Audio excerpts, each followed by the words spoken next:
What if I were to suggest that you play a key role in the awakening world? And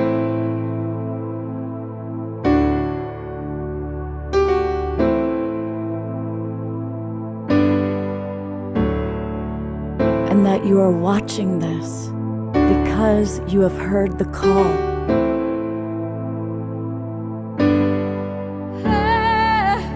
We can start right now by opening our hearts and minds.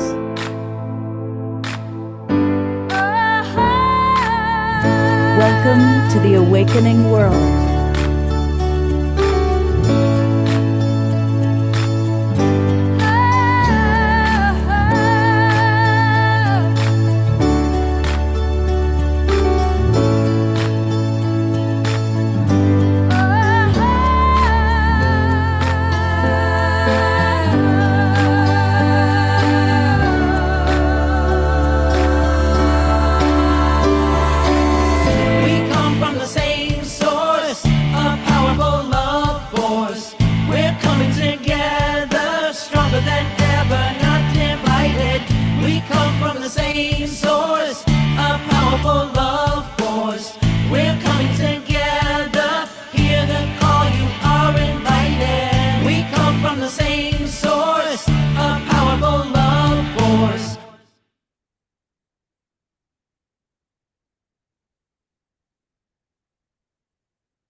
Good evening, everybody.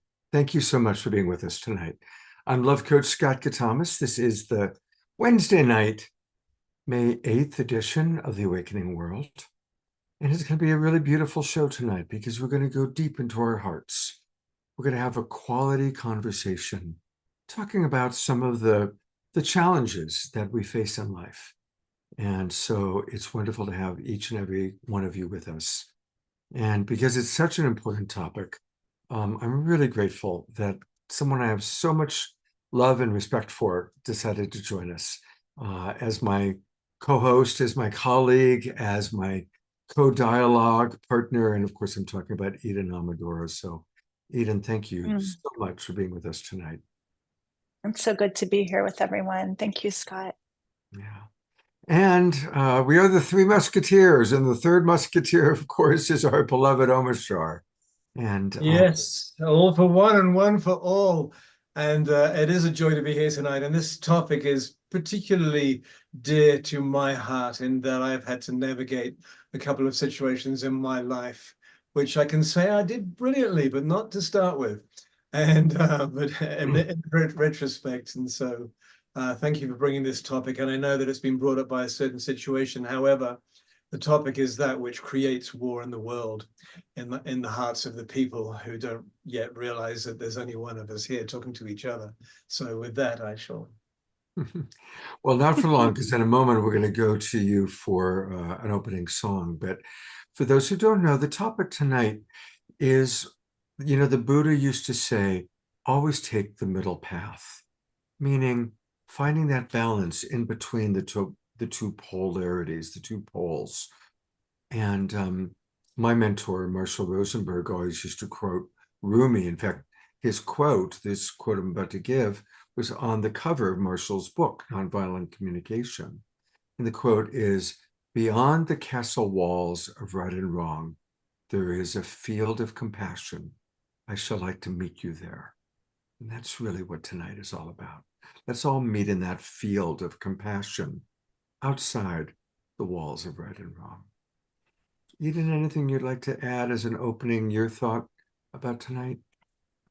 I was aware of the opening song, and we all come from the same source, a powerful love force. We stand together, united, not divided. And it's kind of like Omashar already seeded into our conversation.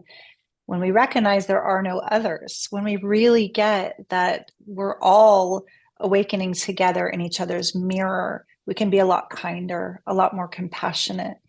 So I'm looking forward to diving deeper into this conversation around the heart and compassion tonight with everyone. Beautiful. And I also really want to hear from everyone here too. That's what's exciting about this more intimate call for me. It's the participation and your stories and your love and your questions. That feels like a big part of tonight's call. Yeah. Yes. So please, everybody, fill up the chat box. Eden and I and Omar, all three of us will keep an eye on what's going on in the chat box, and do our best to bring forward comments, questions, and include all of you. And with that, let's get the show going the way that we love to start our shows, with an Omar song.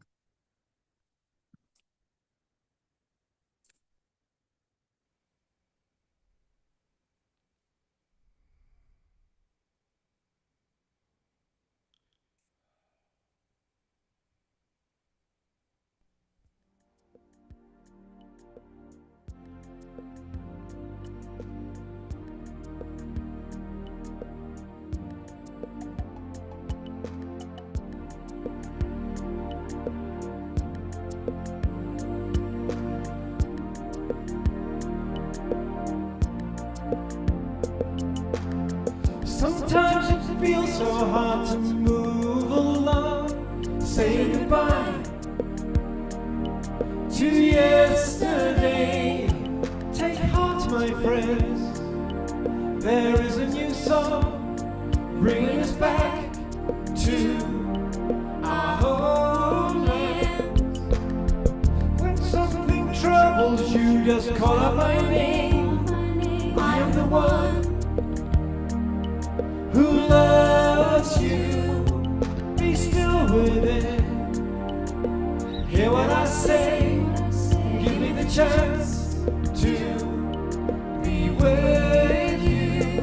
We are one heart, one mind, one soul, working together to heal. And there are no walls between us now. It's a celebration of union. So when you're feeling down and on your own, take a look around. I am in everything. Give me your burden, walk into my arms. I will lift you up, I will hold you. We are one heart, one mind, one soul, working together to heal. And there are no walls between us now. It's a celebration of union.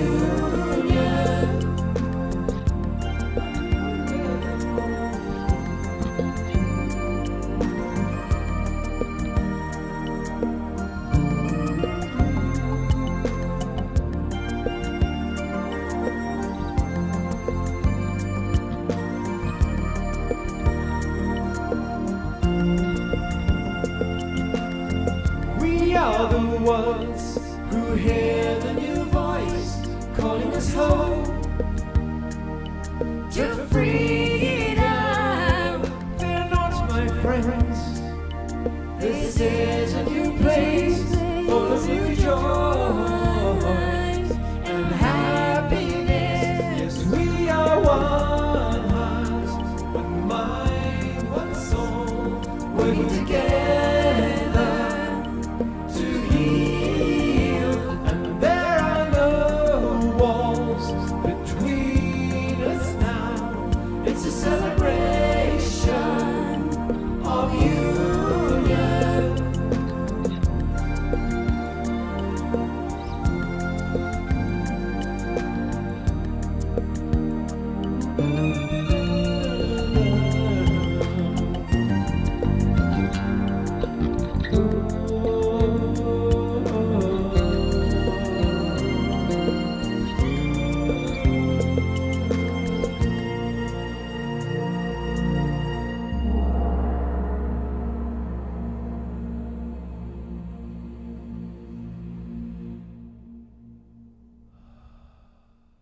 Oh, that's all Twinkle, our beloved Omar Shah. What a perfect opening song. Absolutely perfect. Thank you, Amishar. Pleasure.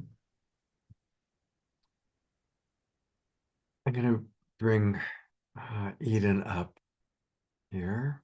Here we go. Here's me, and here's Eden.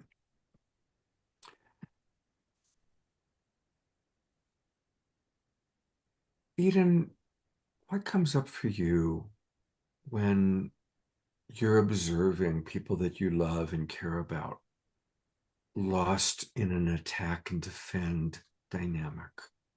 What do you feel and what comes up for you? This is such like the rubber hits the road moment, especially if the attack and defend dynamic seems to be aimed towards me personally. You know, when it's not coming right at me energetically, there seems to be a lot more ability to think there's a lot of upset going on over there. There's a lot of confusion. There's a lot of anger. There's a lot of story being created, right? But when it's coming right at me, that's when, in all humility, I've found I need to dig super deep for my tools. And sometimes the tools are just downregulating my nervous system to be able to not put gasoline on that fire. And I'm not always perfect. I'm no master at this. Every once in a while, it's like part of me goes, oh, you're not breathing and you're feeling like your whole spine is contracting. Okay, let's take a deep breath. Let's ask for a pause. Let's take space even and reassure the person, especially if it's a very close beloved, I just need to take care of my body and myself right now. And I'm going to be available later once we calm down, once it's not in a heightened attack and defend moment. And I really want to name, Scott, that being your friend and getting to witness you and the choices you've been making lately, when someone's been attacking people you love and you personally, this isn't a very near and dear beloved friend or partner that's attacking you. So there's maybe a little bit more pause and ability to go, wow, that person really might have a very strong belief or a story or an agenda. That being said, I've seen you choosing the high road, choosing compassion, choosing to hold the whole thing with a larger pattern overview. And that's been really admirable. It's really given me a lot of like, wow, here's a person who walks their talk.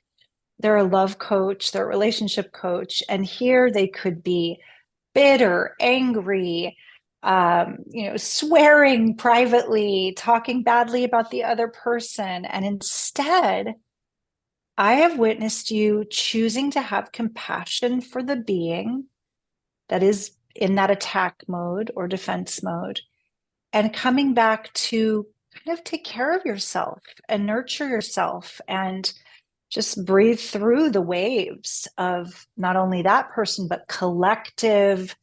We were talking before we started kind of this like online mob mentality. So I haven't had to deal with that level of attack where it's more than just a single being and someone who may have a very personal relationship with me that's triggered because of whatever, misunderstanding, attachment wounds.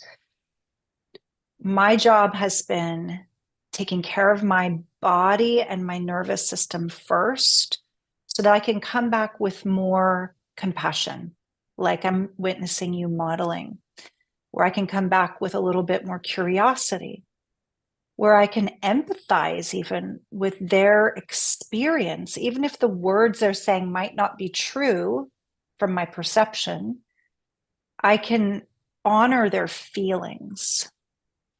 But it's really one of those, like, we can talk about spiritual awakening. We could talk about how we're all awakening here.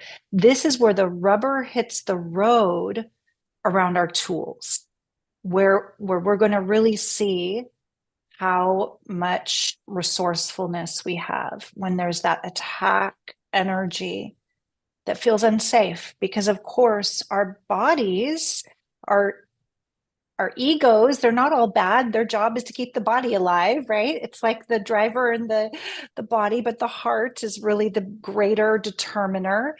But that ego will sure go into fight and flight pretty quick when we don't feel safe, when there's a lot of rage or danger in some way. It's very, very challenging for most humans not to have that knee-jerk reaction of defense. You know, that knee-jerk reaction is biological. And I talk about this sometimes a lot in my coaching, but it's really worth reminding people. When all of us were conceived, in the first 24 hours after conception, the very first thing formed biologically is what becomes our reptile brain, the part of the back part of our brain, which is what is known as the reptile brain. And that part of us, the oldest part of us, has only one function, and that's to survive. We are built as human beings, as the animal bodies that we're in, we are built with the mechanism to survive. And so then we grow up, and what happens is the reptile brain is what's first formed, then the spinal column comes around that, and the body is built. Okay, here we are all now as adults, and we still have this reptile brain, and its job is whenever we perceive the possibility of attack. This is really interesting, not attack itself, the possibility of attack. The reptile brain sends a synapse through our being, and we choose fight, flight, freeze, or fawn. And it's biological. So when we perceive that possibility of attack, we choose whatever we unconsciously think is our best means of defense, whether it's fighting back or running away. Now, in today's world, we don't necessarily physically have to run away from an animal trying to eat us. So usually flight is disassociation. We disassociate. If it's heavy-duty flight, we disassociate through drugs, alcohol, too much time on the computer. There's a lot of distractions to help us with disassociation, but it's biological. Now that's where we've all, as the human species, have been living for so long, Eden. But what's beautiful is biologists are proving that as we go further along, as we evolve, more and more our frontal and temporal lobe is running the show. And I always love to tell the story, and I know you've heard me share it before, about the Dalai Lama, who allowed brain researchers to hook up electrodes to his brain and monitor his brain function. And they did testing for about an hour and a half, about 90 minutes. What they found was that at all times, no matter what stimulus they were giving him, he wasn't reacting from reptile brain. He was only reacting from up here. And towards the end, they really tested him. The lead researcher really had some chutzpah. He showed the Dalai Lama photographs of Chinese soldiers burning down a Tibetan temple. How do you feel? And meanwhile, they're tracking the synapses. Synapses are still firing up here. But the Dalai Lama, as he looked at these photographs, he wept.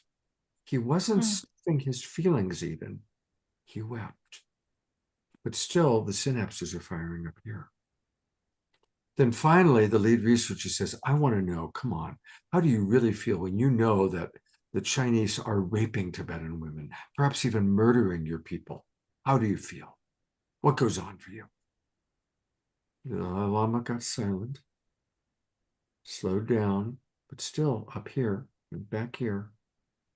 And finally he said, it reminds me that I must pray equally for the Chinese as I do for my Tibetan people. And I've told that story 100 times and I still get tears, because that is the movement of our species. That is our opportunity. And so when that attack is happening, when it's your teenage son or your mother-in-law, or your spouse, or your ex-spouse, or your boss, and they are coming at you and it hurts. We have to notice our reptile brain reaction, but not allow ourselves to get abducted by our reptile brain. And like you said, breathe before we respond, breathe. Come back to what the twin rays say, 12, they call it 12 o'clock. Come back to center. Come back to the frontal lobe and respond instead of react.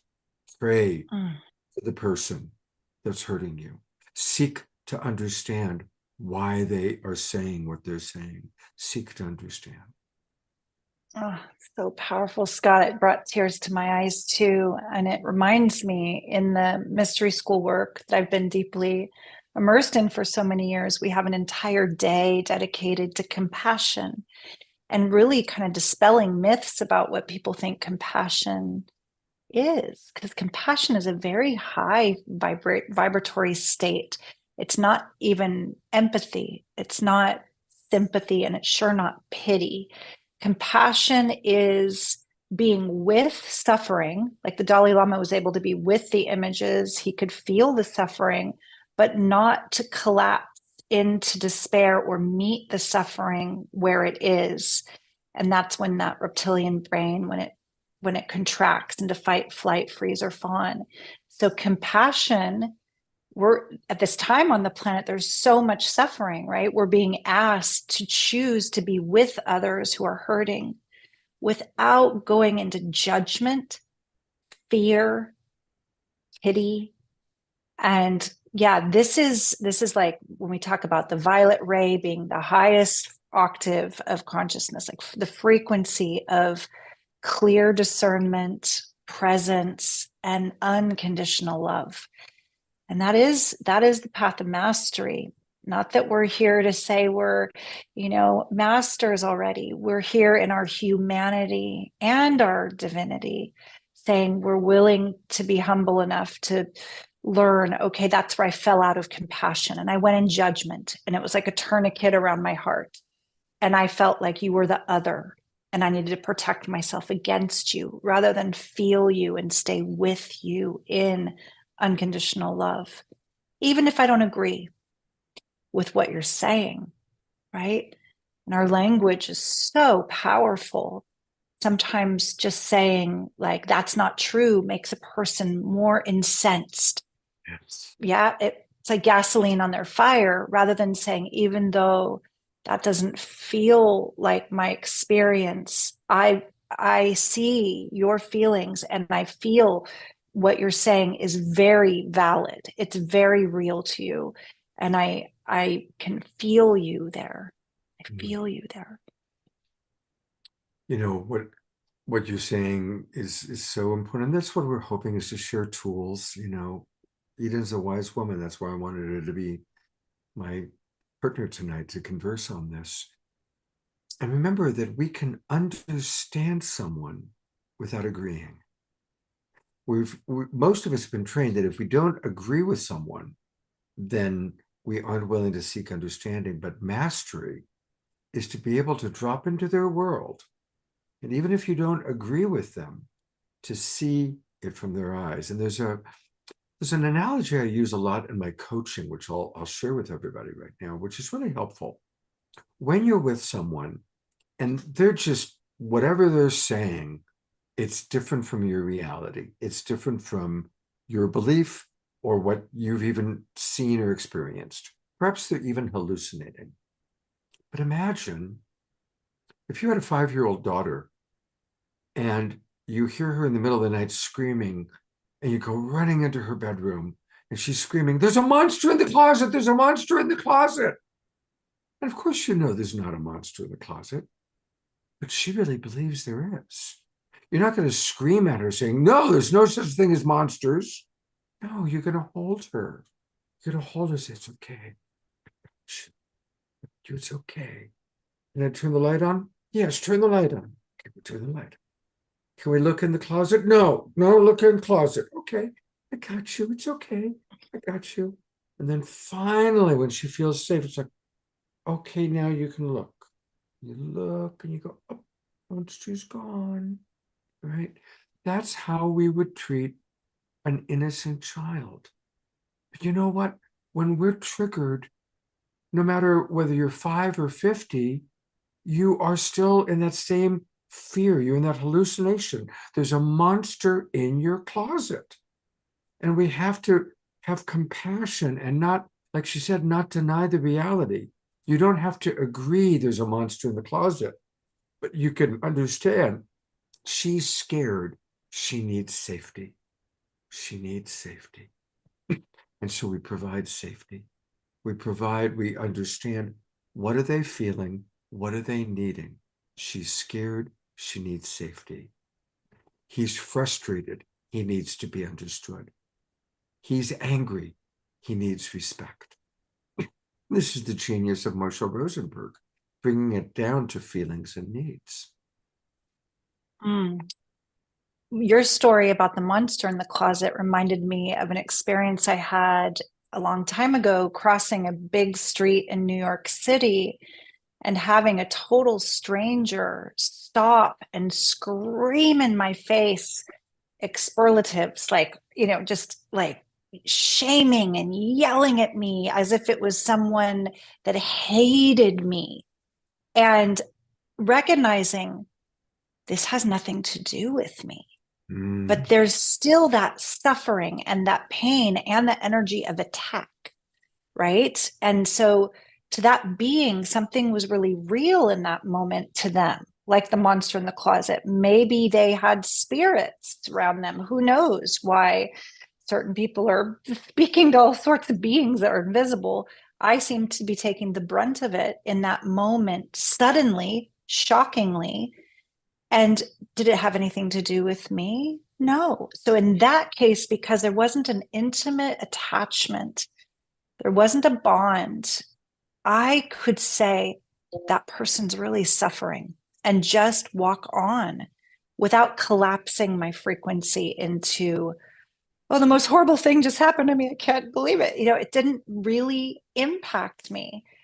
That being said, when it's public shaming, when it's personal attack from someone we care deeply about, that we want to see us as loving and kind and good and honest, or whatever it is that they're not seeing us, and we want them to understand, that's where we're going to feel it a lot more. So I know you've just gone through something like this, like a really big kind of like wallop of negative projections. And would you be willing to speak vulnerably and authentically about this? Because I know that your listeners love you, and we all want you to just be held right now, but we also want to learn from your wisdom. How are you keeping on in the middle of this intensity? Thank you for asking. And I, by the way, some wonderful comments in the chat box. And so I was going to read the comments, but I'll respond to you first and then read some comments. So for anybody who doesn't know, about 2 weeks ago, a very strong article came out written by a woman who is a self-proclaimed guru hunter, and who has historically written negative stories about, as best as we can tell, about 25 spiritual teachers, including Byron Katie, Mooji, Abraham Hicks. So a lot of very beloved teachers she's gone after. And she has spent a lot of time putting together a story about the Twin Ray, my friends, the Twin Ray. And she never, by the way, made any attempt to call the Twin Ray, to talk to the Twin Ray, or to talk to anyone, or at least put in her article anything positive. It's a real hit piece. It makes them out to look like con artists and to not look good. And it was shocking for me when I read it. But even more shocking was how many people were believing it. How many people were like immediately just assuming because it's in writing that somehow these things are true. And so I chose right away that night, I felt very inspired to make a video sharing my direct experience of the Twin Ray, how I've experienced them. And, you know, I've known them for 4 years. I've lived in their home. I've seen them morning, noon, and night. And I just shared my experience because my direct experience, having spent a lot of time with them, is they are very well intentioned. They are always consistently loving, compassionate. They're always the same. I mean, again, I've been with them early in the morning. I've been with them late at night. They're always the same. Now that's a pretty, for me, that's a big sign of a high level of evolution. When someone's not all over the place, you know, they're really nice in person, but then, you know, behind closed doors, they're yelling and screaming at people. I've never, ever once seen the Twin Ray, either of them, yell at somebody or be harsh with somebody. Never in 4 years, including, by the way, the last 2 weeks. And I've been on the phone with them or on Zoom with them almost every day. And they're still maintaining that level of consistent compassion and care and kindness. So anyway, I created a video, which I posted that night. And it got a lot of attention. It's gotten about 2,000 views now and a lot of comments, hundreds of comments. And the comments really ranged. And it was interesting to see. I want to say one of the ways I've gone through it, I've gotten so much love. So thank you. And a lot of the people in the Zoom room right now have sent me loving messages. And that really goes a long way. And thank you, Eden and Omashar. And those of you who have sent loving messages, I want you to know it's really meant a lot to me. Thank you. I really appreciate the middle range. And that's who I really want to acknowledge. A lot of people who are like, well, you know, I am wondering how much of this is true. What, you know, are these allegations true? And so I really appreciate the people that are like, okay, that this raises red flags, this raises questions, and want to know the answers. And so that's a very, for me, healthy and legitimate response. So I acknowledge that. And then there's the people that break my heart that automatically believe this is true or all of it's true and jump on a bandwagon. I always knew they were frauds. I always knew they were fake. Scott, you have no discernment. Your reputation is ruined now that you would go out in favor of or promoting these people. And that hurt. That hurts. It hurts to some degree. Maybe 20% of the hurt is my ego and wanting to be loved and wanting everybody to like me and not wanting my reputation to be damaged. That's in there. But really, honestly, the majority of the hurt is what this show tonight is all about. When we don't have all the information, we've just read something and we jump on a mob mentality bandwagon of, oh yeah, that's true. Let's get them. Let's throw stones. Let's all pick up stones and start throwing stones because somebody else has started throwing stones. And oh, that is the great pain. And that's why I wanted to do this show tonight. And we've all done that. I'm sure that we all, most of us probably when we were younger, have fallen into a mob mentality. And that mob mentality can be political. Those of us who hate a particular political figure. You know, I watch Jimmy Kimmel at night and laugh, okay? So I can find that in myself. But I think it's one thing when it's a public person that really doesn't have any idea what I'm thinking versus people that we know and people in our own immediate community and world. And the last thing I want to say for now is it also makes me sad the people that are missing the point. And then what I thought about is, wow, my 4-year experience is these two people are pure love. What is it that someone would want to choose to see them as con artists instead of seeing them as who I know them to be, which is authentically, genuinely loving people with good intentions? And of course, they've made mistakes because they're human. They are human. And they're reviewing the mistakes that they've made. And they're going to publish they're working on their own response, which will include ownership of mistakes that they've made, and also clarification of the things in the article that were absolute fabrications and in some cases, untruths. Mm. So that's my Yeah, I know you didn't mention that being that is known as the Guru Hunter also, after your loving, compassionate video, chose to go after you. Like, she actually got oh very yeah, there's personal. that. Then there's that. Yeah, of course I when I found out that was happening, for the first day, it was like, oh wow. Oh wow. And then again, just all the love that I've received and the people that really matter. And in my whole world of the people that I know that are friends, I've only had one person that I care about turn on me. Only one. And that hurt. And that's been a big one. It's like, oh, really? Really? After 30 years of knowing each other, really? But all of you have been we love you, Scott. It's all good. We love you.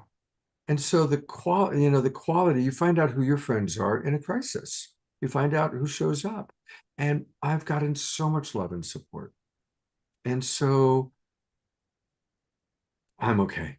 I'm okay. I really am. Mm. Because of I you. really Because of all of you. witness your grace. Yeah. Yeah. Just Yeah. witnessing your grace that you're living with and choosing to feel the love and support and focus on the love and support. And, Yeah. it shows a lot about your consciousness that you're not going to dwell in fear or victimization, and you're going to focus on the love and supporting your friends to move through this time as gracefully as they can as well. Thank So let's you. just all give Scott a little love here. He's like we love you, Scott. Oh, Thank I'll you go to for galleries. just showing, Thank you, everybody. giving Thank you. you beams. Oh, yeah. Thank you. Mm. All right, I'm going to read some comments and bring Omashar up here. So going kind of in reverse order, Don pointing out the importance of modeling empathy and compassion because it's contagious. Thank you, Susan, for the maximum grace. Thank you, Eleanor Joy. Thank you, Richard. George writes, I always feel great, uplifted in the twin ray presence, and even on the day of our online meetings, very empowered.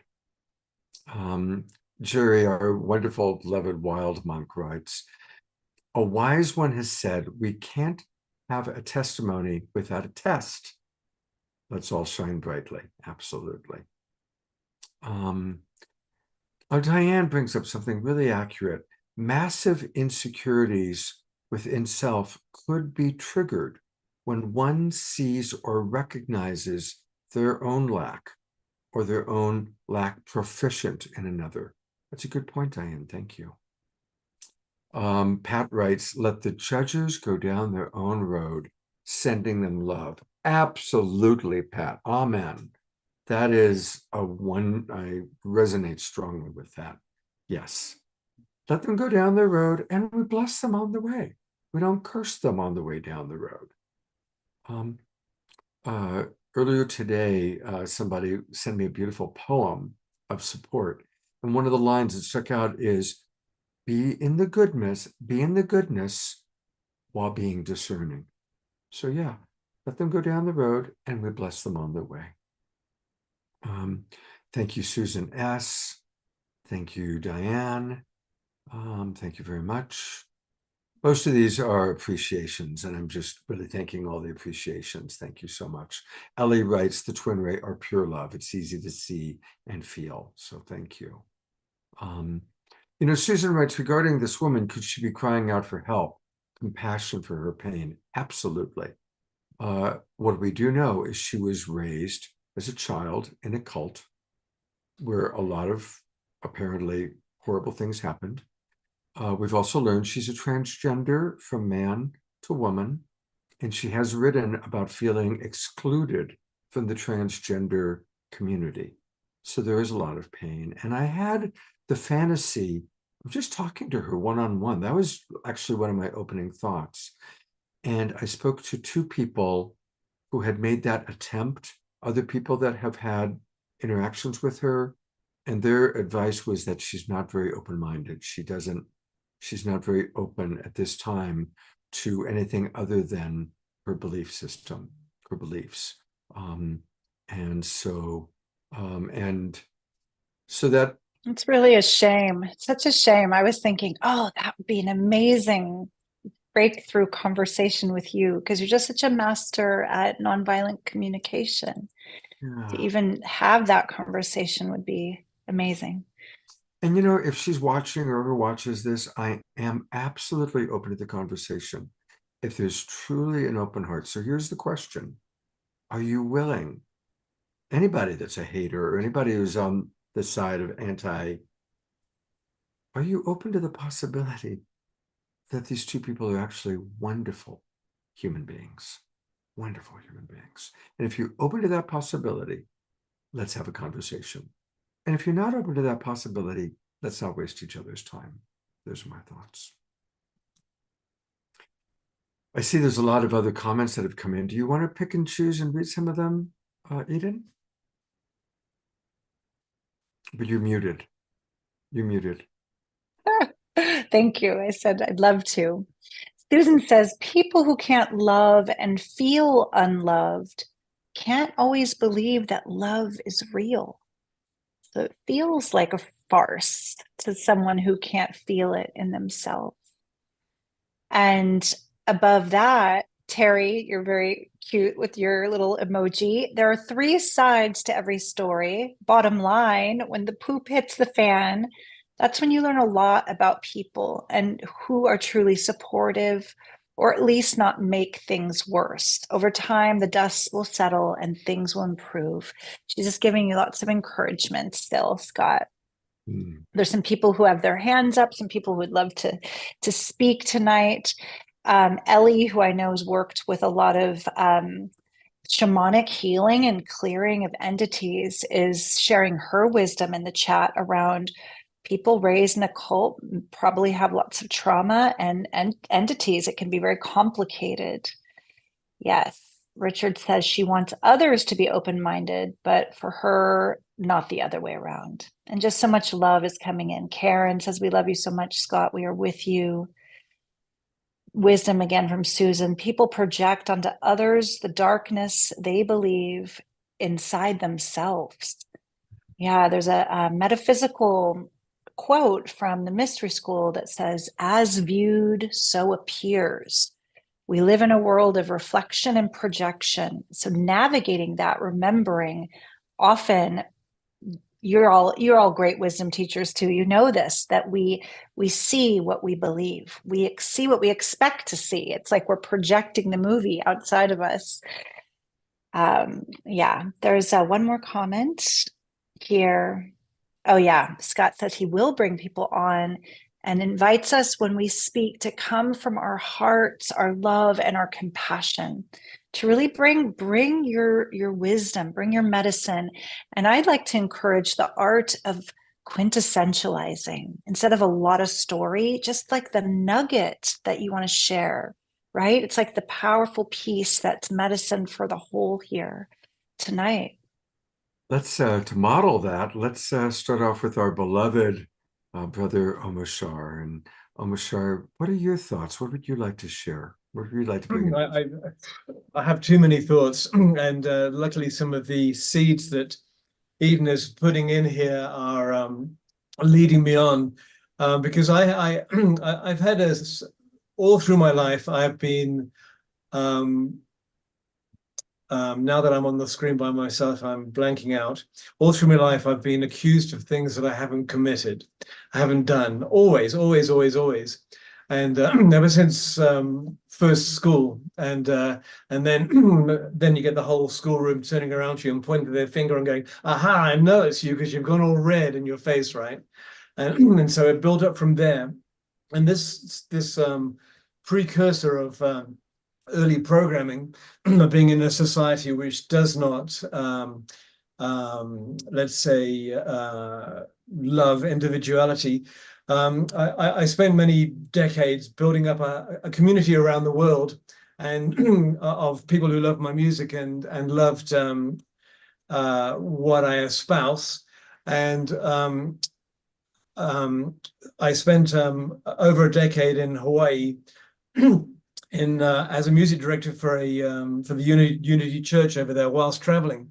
Anyway, a situation happened. I mentioned it a few weeks ago on the show here, and I'm not going to go into the story because luckily Eden said, let's bring out the nugget for everybody, which is very true, because the story is just a story. It's just a bloody story. And it gets so boring, and it's repeated by pretty much everyone on the planet. But suffice it to say that I was accused of something that I didn't do, and I was beaten up by the police, and all sorts of nefarious, horrible things happened to me because of whatever projections that the police thought that was happening in the situation. And then I ended up on the front page of a newspaper with a black eye in a jumpsuit, an orange jumpsuit, chains and everything. It was not cool. The policeman, the police that took the photo were cool. We were having a laugh. They even said, "Oh, Mishar, what do you do?" And I said, "I'm a musician." And on the computer, they brought up one of my videos whilst they were booking me. It's like, this is an oxymoron right here. But anyway, that's levity to help me out of my depth there. And but I suddenly had on the online part of this newspaper, a slew of horrible, vitreous, nefarious comments saying, "Look at him. He looks like the guy that they, yes, they got him. Good one. He's horrible. He's a bastard. He, should lock him up." Because I looked the part. I mean, I did. It's pretty cool. It was very uncool, but anyway, this is the guy goes out, the person that goes out with the torch, and says, "Yeah, he's up there in Transylvania." And then all of the people with the pitchforks go, "Yeah, let's go and get him and stone them." And so what happened from that was I suddenly found out who my fair weather friends were very quickly, very quickly.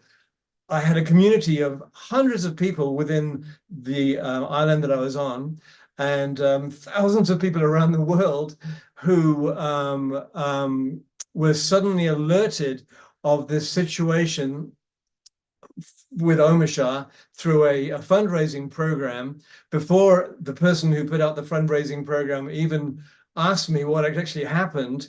And suddenly I had a network of suddenly virtually everybody that I'd ever communicated with through my music in the last 20 years of my life was told that Omashar was now being charged with felonies and was going through a problem. So can we help him?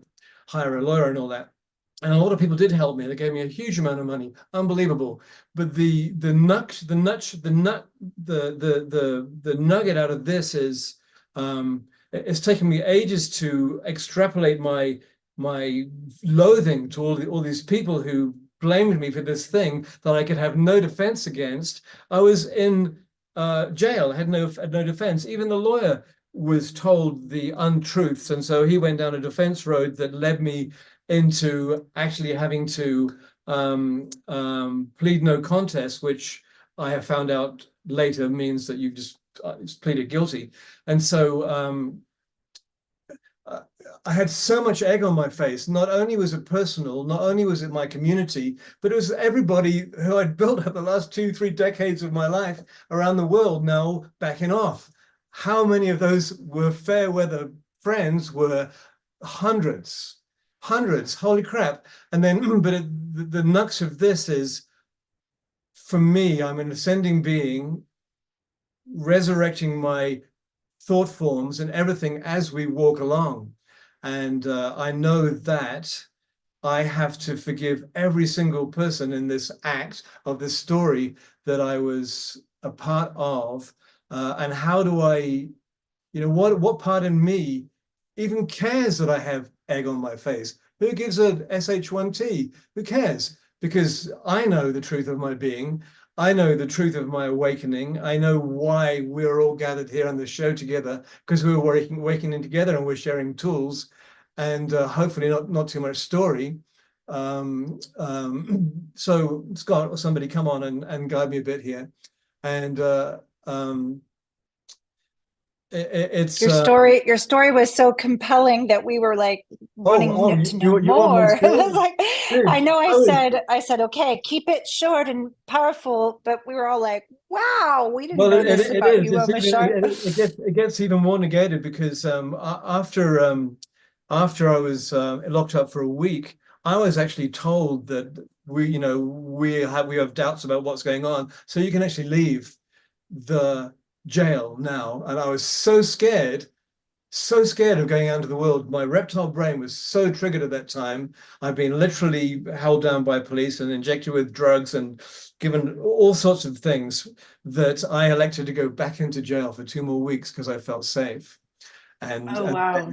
then at the end of that time, I was released, and then it went through the court system, and I was ameliorated of all the horrible charges. But this is more story. I'm just giving you a little bit more story just to get your attention. Yeah, what I am aware of is the part of your story where you recognized this is part of my hero's journey. Those trials and tribulations and the loss of all the support in my community actually allowed you to dig even deeper into your spiritual resourcefulness and to recognize, like, wow, this is part of my path of ascension out of the part that wants to defend or protect or fight or who cares about my reputation into this greater love and service that you chose to bring forward from this time. It's amazing, and over the last this was now 3.5 years ago, and over the last 2 years, I mean, every day I'm working with it, but my mind in an idle time will try and bring up one character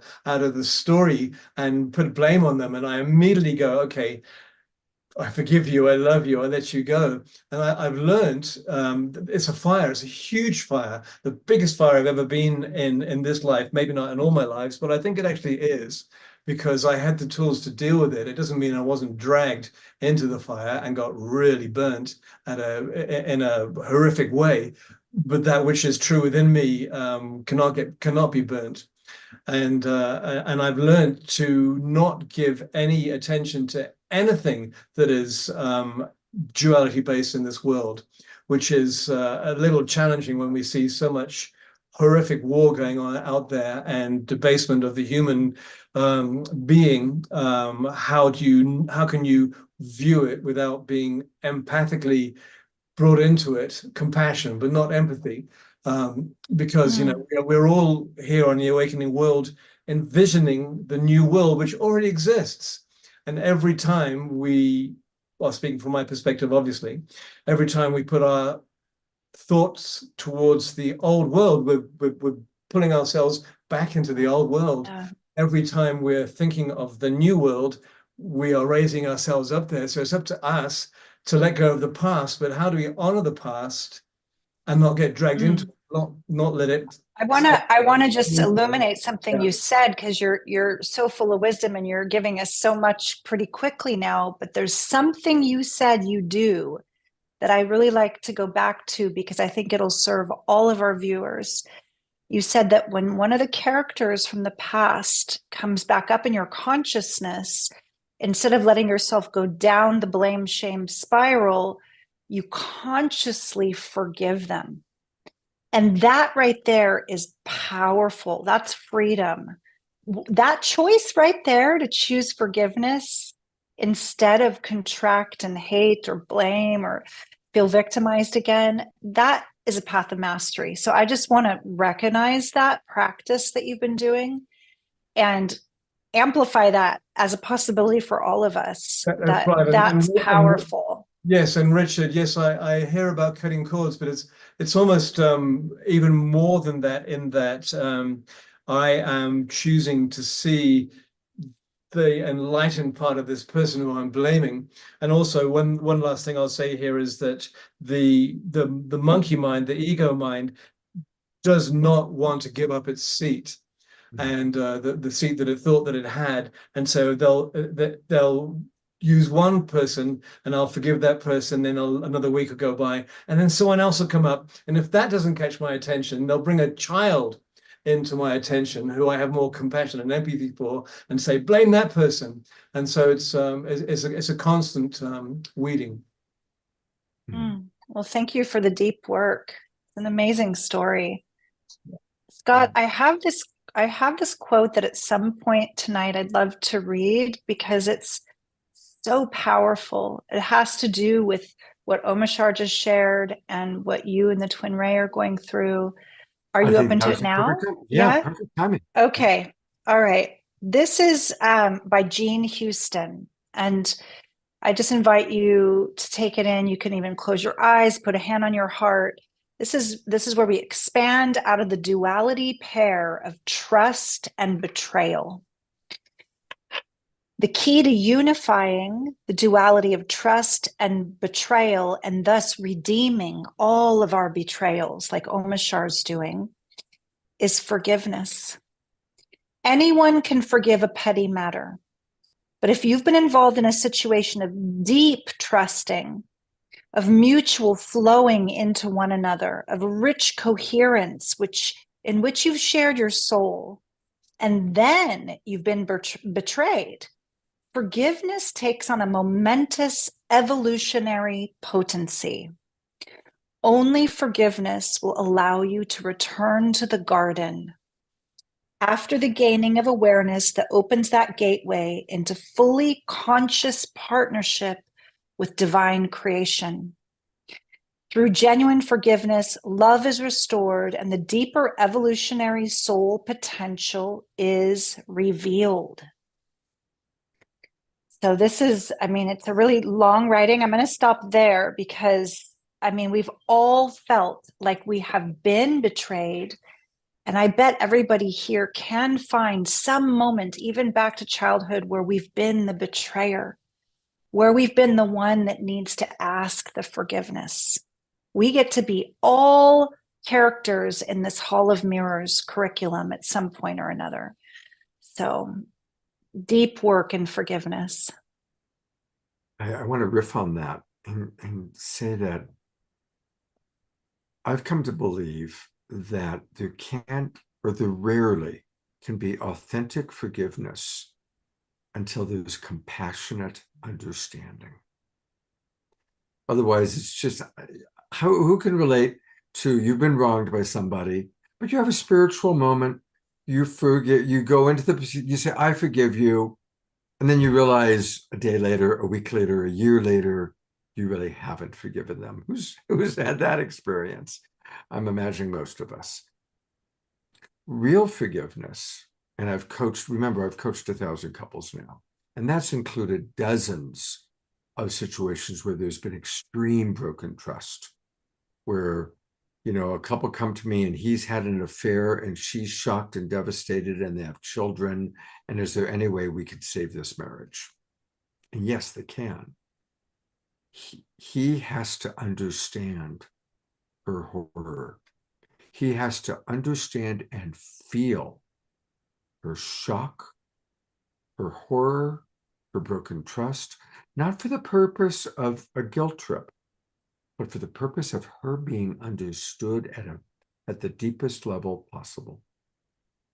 And she needs to understand why he did it. Not to condone it, but to understand it. And when I've been able to successfully help a couple really drop into profound understanding, Dalai Lama level of understanding, that's when the healing takes place.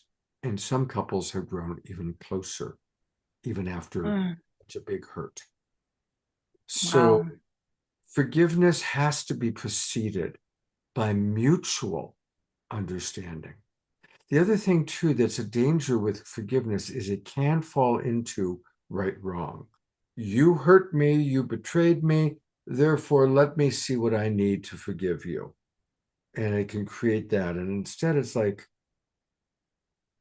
ideally meeting as two beings, again, meeting in that field outside the castle walls of right and wrong, and compassionate understanding of understanding the very real hurt, the very real consequence of the choice made. Yeah. And In what, this case, yeah, you're pointing to what it takes to restore intimacy, right? For people to stay connected, to stay in that closeness of the heart together, to return to that. And you're just such a gift to these couples that you're bridging so that they can return to the open heart. And I know in some cases, like with you and the author of this article, or with Omashar and those accusers of his false, accusations, that's not ever really going to be possible. That being said, there's still a level of releasing the apparent perpetrator, releasing the need to be seen as innocent or right or good by that being, and letting them go, right? So part of you eventually might forgive that being, even if there's not mutual deep understanding. But in an intimate relationship, I can so hear and see what you mean about for real forgiveness, which then births another level of intimacy and connection. There needs to be deep understanding. absolutely. And again, discernment. We're not going to get along with everybody. We can't agree with everybody on everything.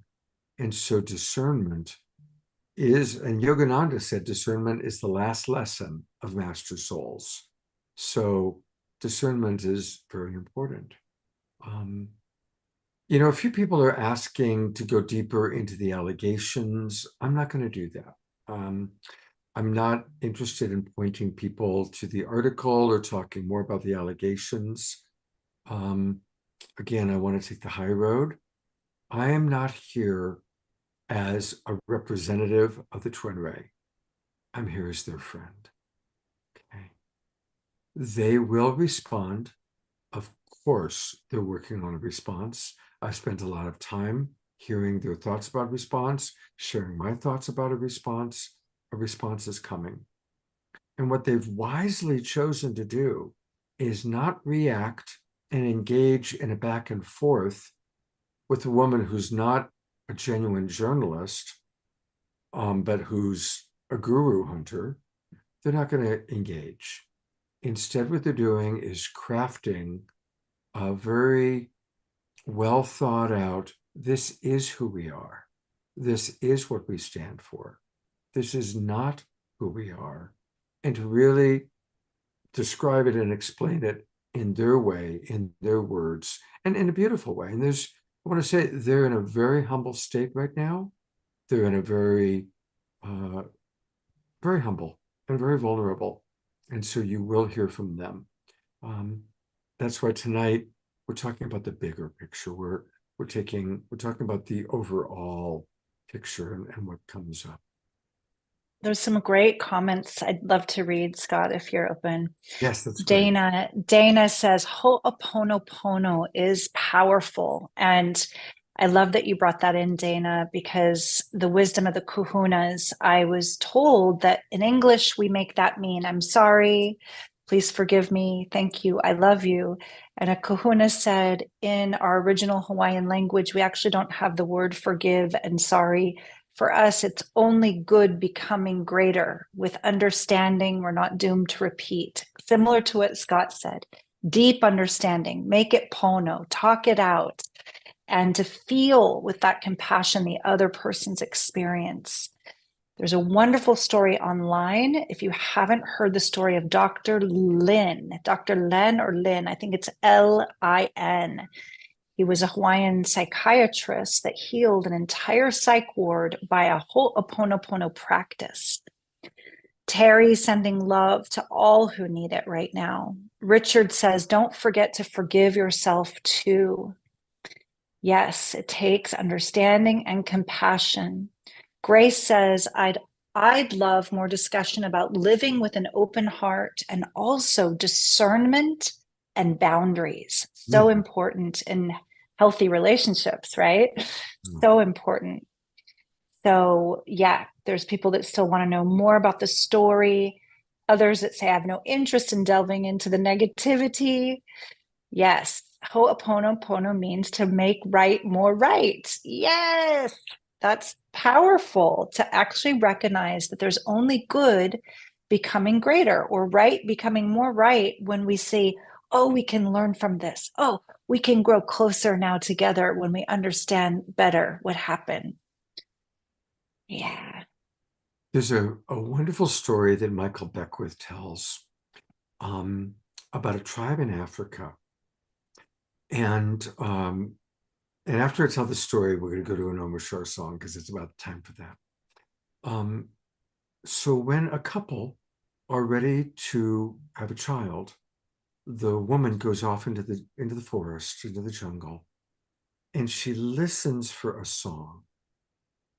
She listens to see if there's a being out there who wants to come into her womb, and she knows that that's real if she can hear a song, a clear song from the being, the song that represents the being's nature.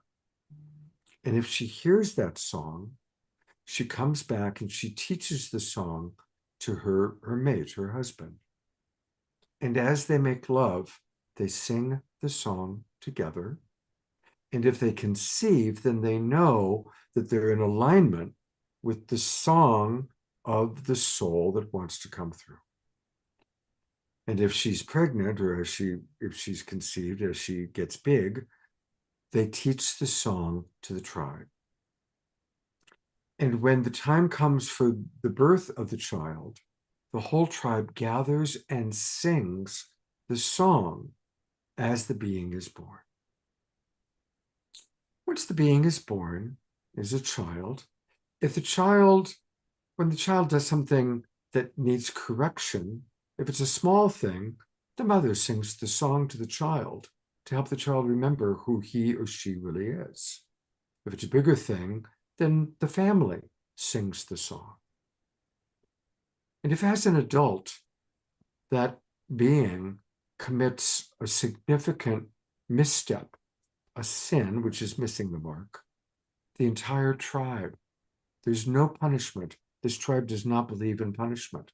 The whole tribe gathers around the being and sings the song of its soul to remind the being who they truly are. And when the being passes away and dies, as they burn the body, the tribe sings the song one last time. Powerful, Scott. Let's all remember to do that. Let's not punish each other. Let's not hold each other in the prison of what you did that hurt me. Let's try to remember to see the divinity in the being. And we can still set boundaries. That's another talk. We'll talk about that, talk about boundaries later.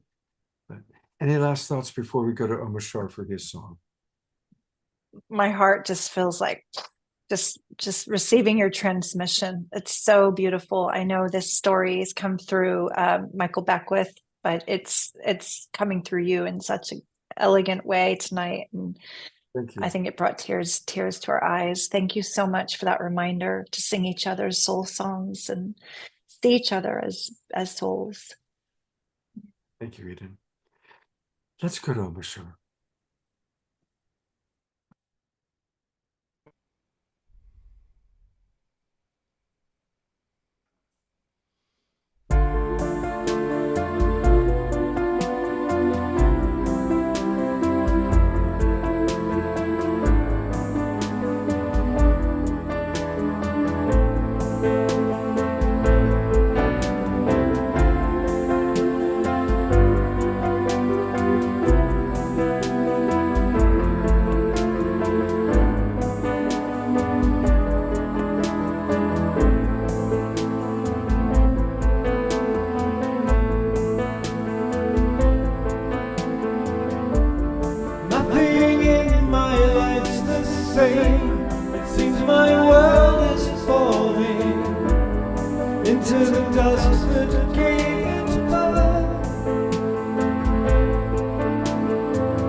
waiting for the rise of Mother Earth.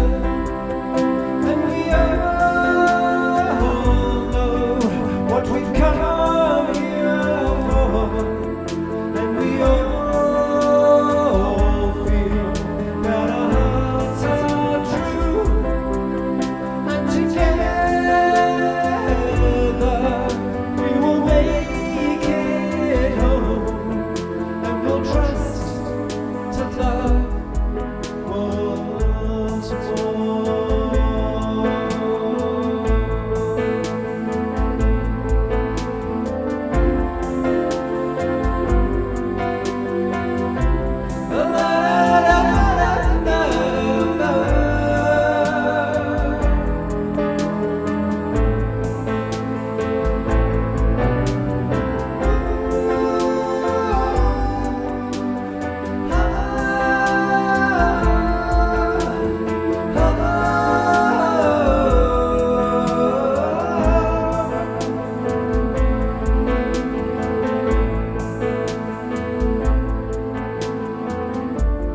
Walking through these fields of fear that meant for my attention. I don't live here anymore. I surrender to the flow that gives me new direction. All that's left to do is trust and fly. And we all know what we've come here for. And we all feel that our hearts are true. And together we will make it home. And we'll trust to love once more.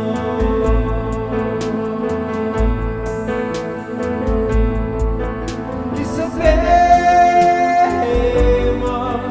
a lo que vinimos, es sincero nuestro corazón. Lograremos ir a casa juntos, confiando otra vez en el amor.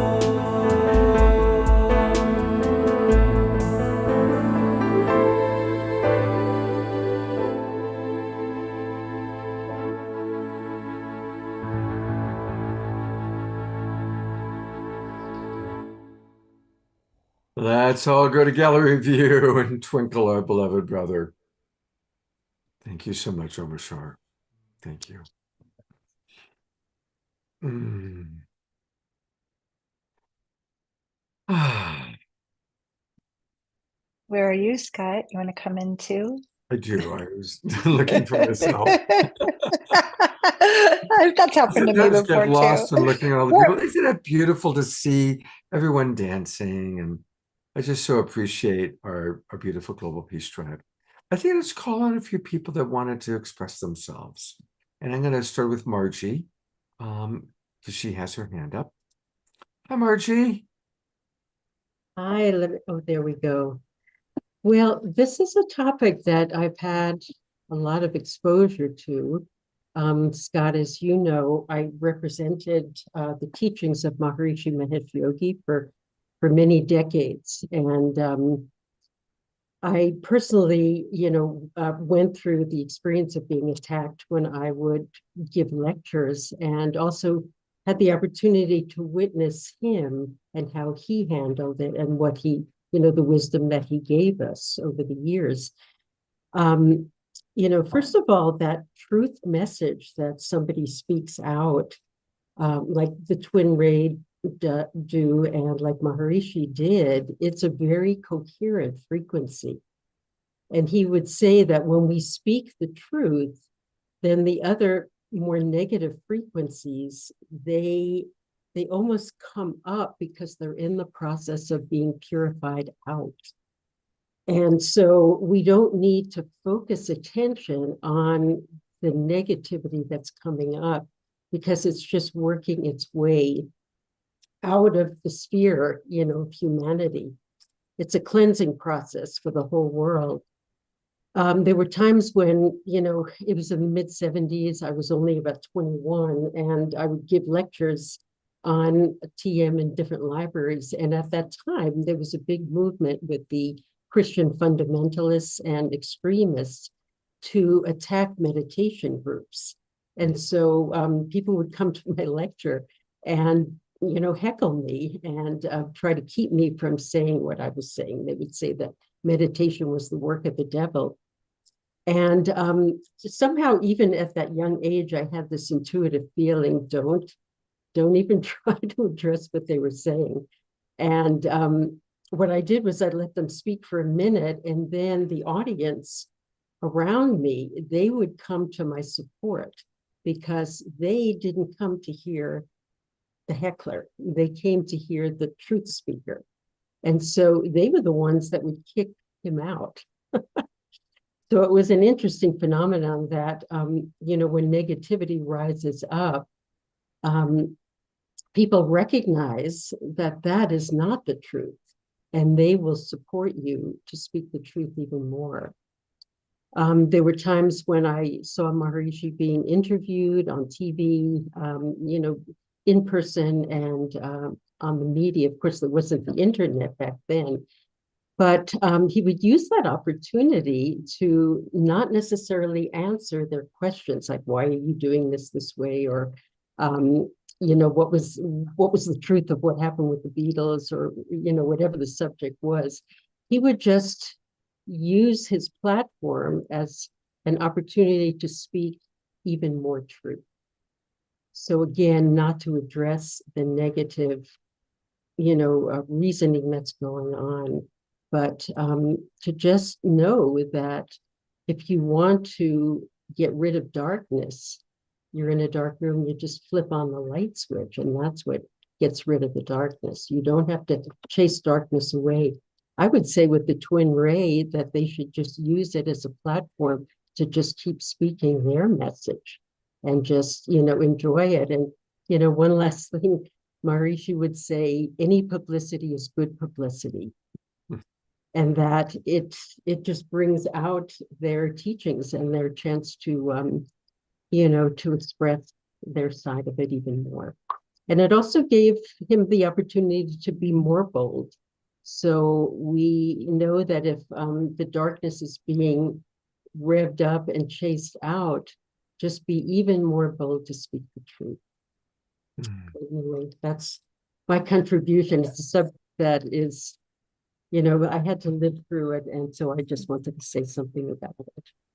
Thank you, Margie. I really appreciate that. And it is a very similar situation. So it's very, very relevant what you've been sharing. Thank you so much. Katrina just wrote, what a great share. So yes, it is. Thank you, Margie. Eden, is there anything you'd like to reflect back while we have Margie? Thanks.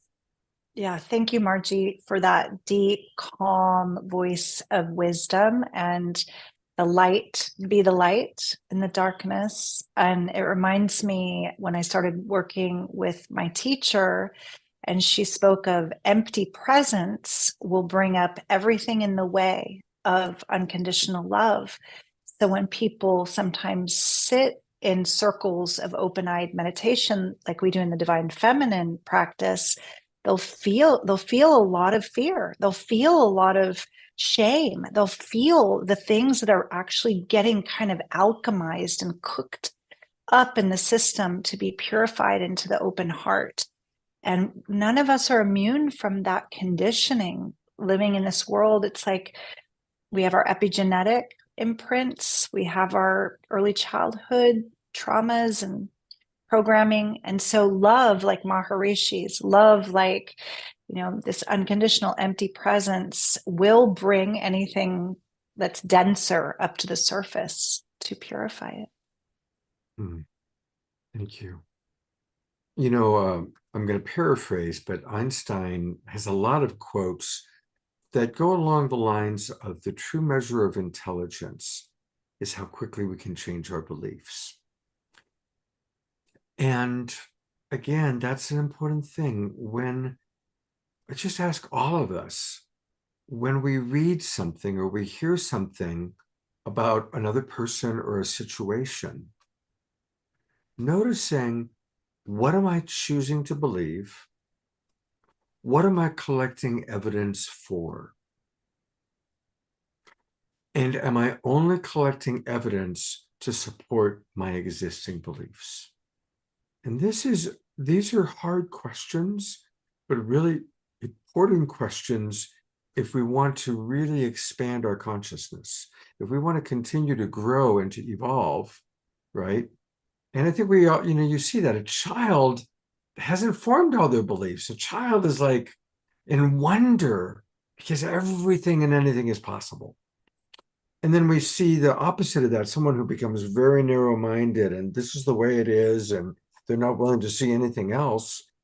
And people like that aren't very much fun, that's for sure. And sometimes they're dangerous.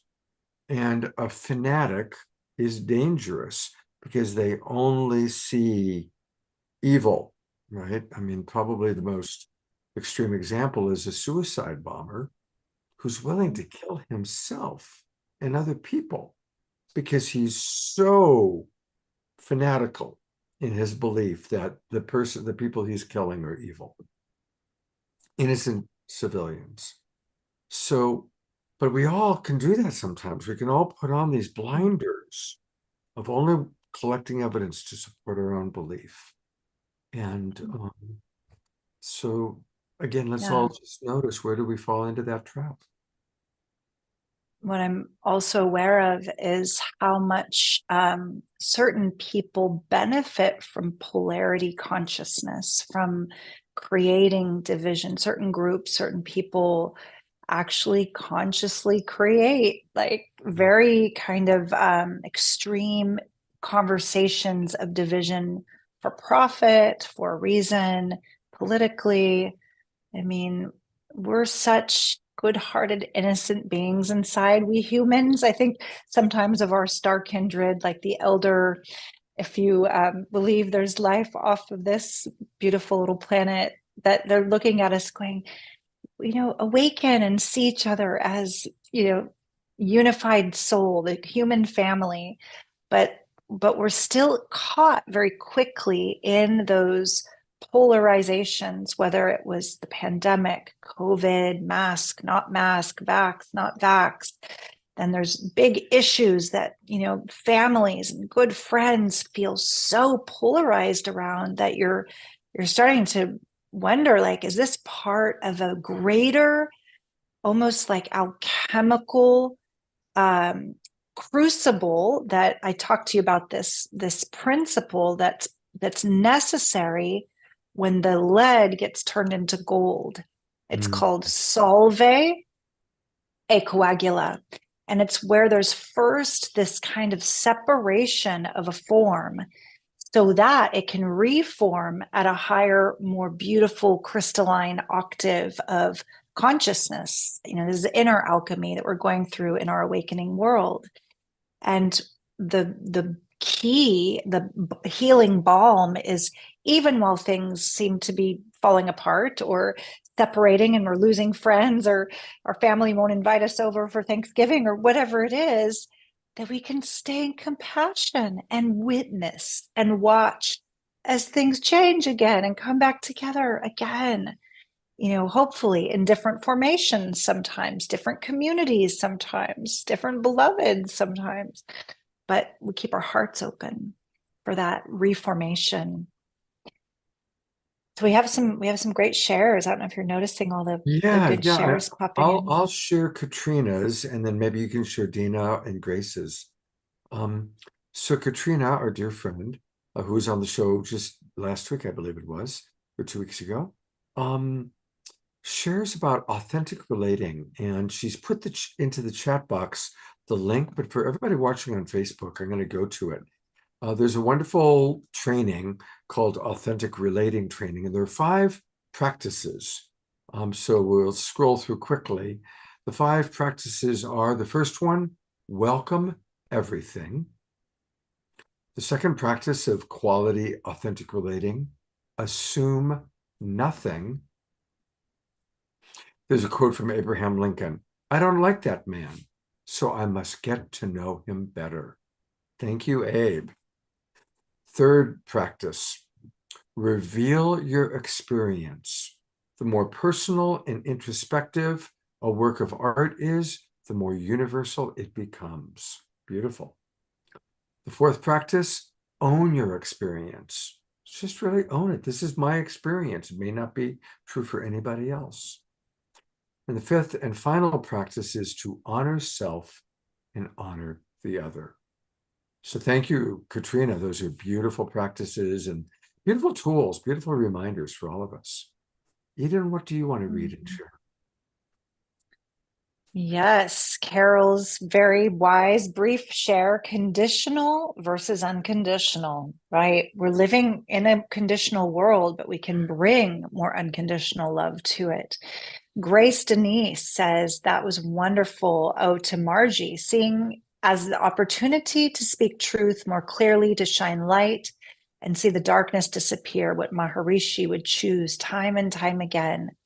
Instead of kind of going into the gossip frequency, into the dense negative, whatever projection frequency, Maharishi chose to use the platform, the attention, to keep transmitting something of value in the light. Dana says spiritual light seems to naturally, and even without specific intention, bring to light the darkness, unhealed aspects of others. Then, if they're not ready or willing to grow and evolve, they may turn against the source of the light for no apparent linear reason. This has happened to me a number of times in soul connections where I had a lot of love and care for the person. And it was very hurtful for me, even though I've tried to understand it from this perspective. I think that we've been there with you, Dana. I have a personal story about that one too. Yes. There's some comments about lack of skills in the general public with discernment, possibly, or the desire to take an action or stance to be seen. I know there's a lot of desktop warriors typing out their angry rants and judgments, but they're not in the room with the person. They're not actually feeling the other's humanity, and they're hiding behind their computer, right? Everybody can shame and blame from behind their digital device, but really we're rising above that kind of low frequency. Susan says inclusion and exclusion are so important. When a person feels excluded, they strike out. And she's mentioning that a lot of school shootings happen from children who are really suffering, really, really in some traumatized, lonely state. Ellie says that's a lot of what road rage is also about. So yeah, I think that everyone here can relate to being on the receiving side of some pretty intense energy at some point or another in their lives. And I know that we've received a lot of gifts so far, a lot of tools so far. I have a personal story. I wasn't sure if I was going to tell this one, but one of the most challenging things I faced probably, oh wow, this is about 10 years ago, was being in a deep love story at that time with a musician. And we were really working hard. We were doing our spiritual practice together. And sometimes we come with so much trauma. And this particular being, he was a lot more verbally abusive, we'll say, like name calling, attacking energy than my nervous system could handle when the trauma would come up. And in the end, I needed to say, this is complete. This was my truth. And I know others have been there. You can love someone, you can be in love with someone. And if it's a toxic, codependent relationship and you start to awaken to it and see it, you can only really change yourself sometimes if the other is not willing to do the work. So in that case, I was the one that I was like, I'm needing to call quits. And that being did not want me to end the relationship. Several months later, because my daughter was also connected to him and his family and his older sister, my daughter spent time with his older sister and told me, oh, he's written a new album. And I was happy for him.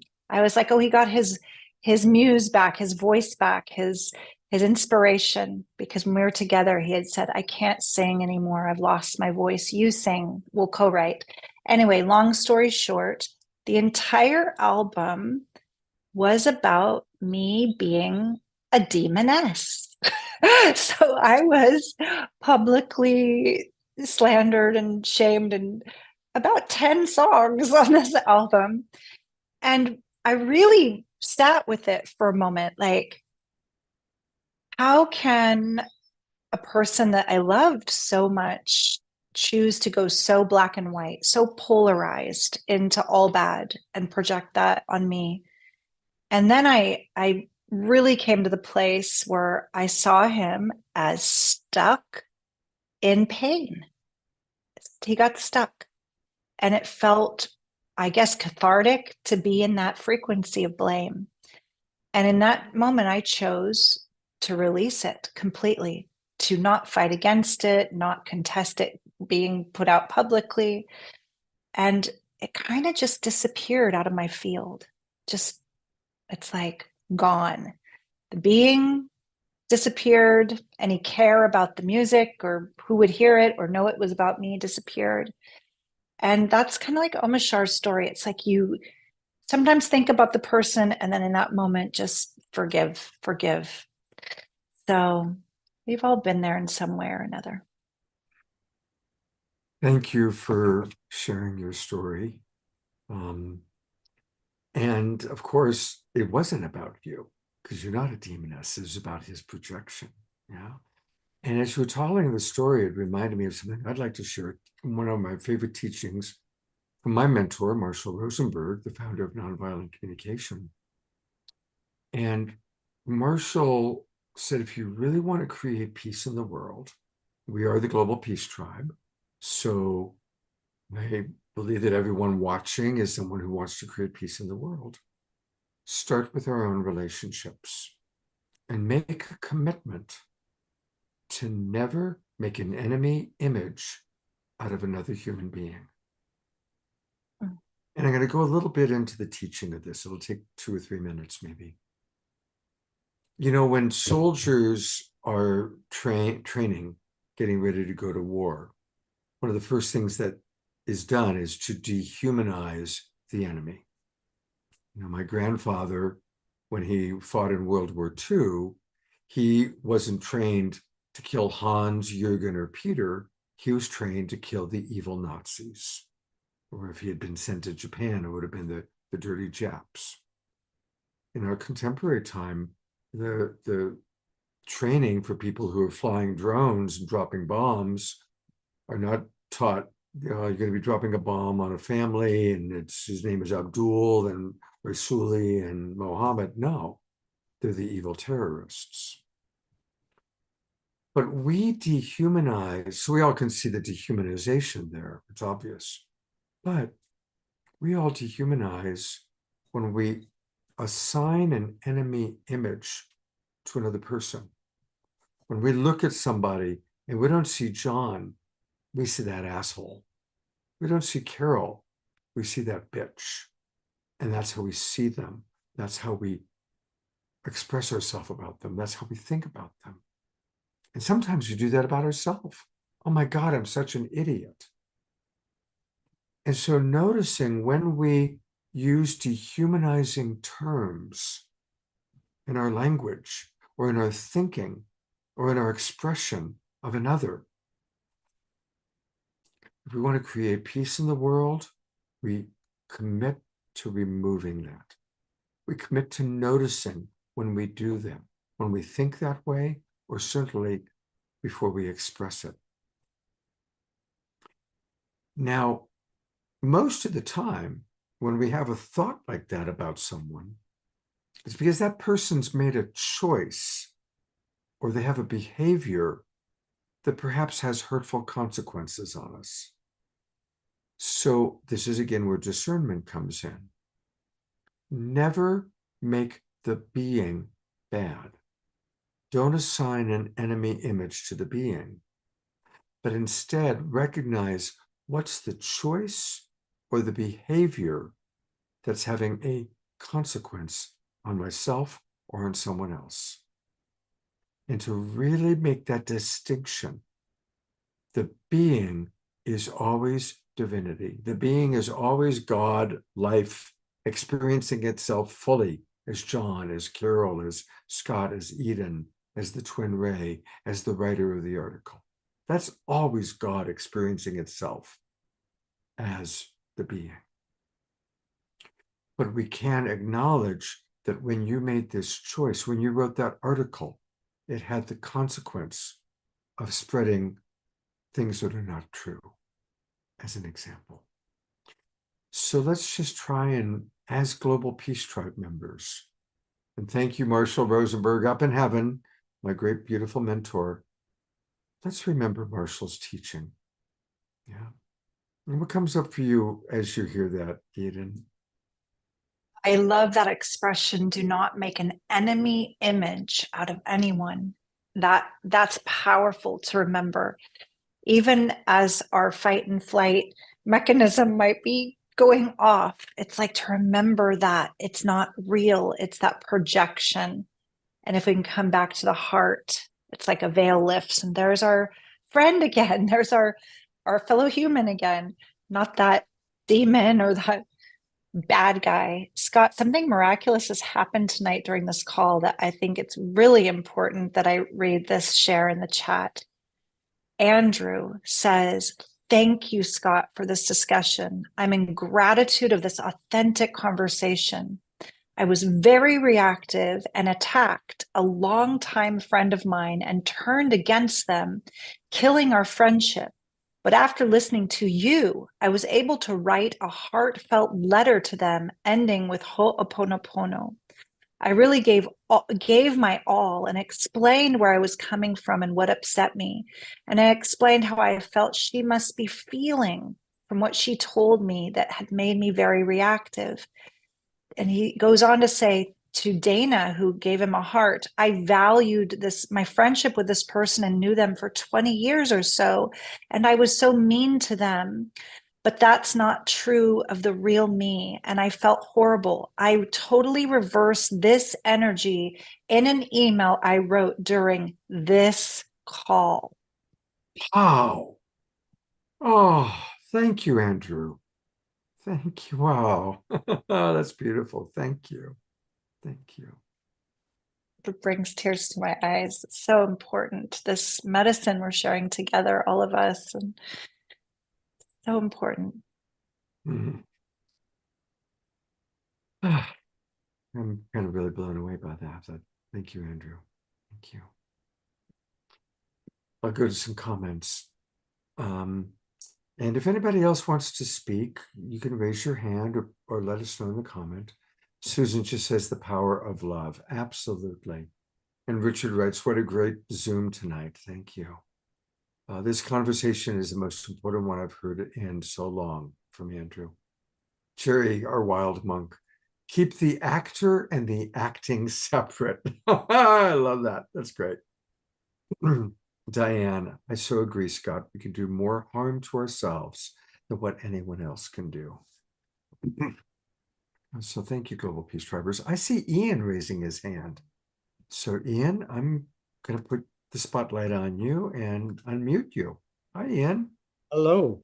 This has been a wonderfully enlightening show tonight, and I thank you deeply. I'd like to comment on my relationship with my father.